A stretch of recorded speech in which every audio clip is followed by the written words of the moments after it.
আসসালামু আলাইকুম। আমি মোহাম্মদ জাহিদ হাসান। তো বন্ধুরা, আজকে আমি দেখাবো কিভাবে ইনফিনিক্স হট 30 আইফোনে ডেভেলপার অপশন অন করতে হয়। তো আমরা প্রথমে চলে যাব সেটিংয়ে।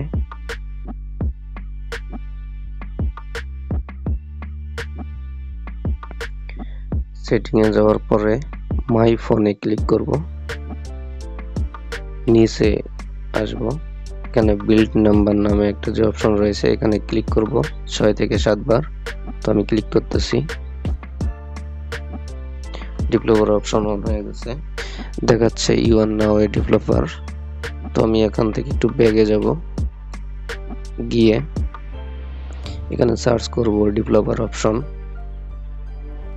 ডেভেলপার অপশন চলে আসছে, এখানে আমি ক্লিক করব। এখন দেখা যাচ্ছে ইউজ ডেভেলপার অপশন, মানে আমি ইউজ করতে পারবো এখন ডেভেলপার অপশন। তো আমি একটু নিচে যাব, এই যে এখানে ইউএসবি ডিবাগিং যে অপশনটা রয়েছে এইটা জাস্ট টিক মার্ক বা অন করে দেব। তো অ্যালাউ ইউএসবি ডিবাগিং এরকম একটা পপআপ আসবে, এখানে জাস্ট ওকে ক্লিক করে দেব। তো এখন আমাদের ডেভেলপার অপশন সম্পূর্ণরূপে অন হয়ে গেছে। তো ভিডিওটা এই পর্যন্তই। ভালো লাগলে অবশ্যই একটা লাইক করে দেবেন। পরবর্তী ভিডিও পাওয়ার জন্য সাবস্ক্রাইব করে দেবেন। আসসালামু আলাইকুম, টাটা।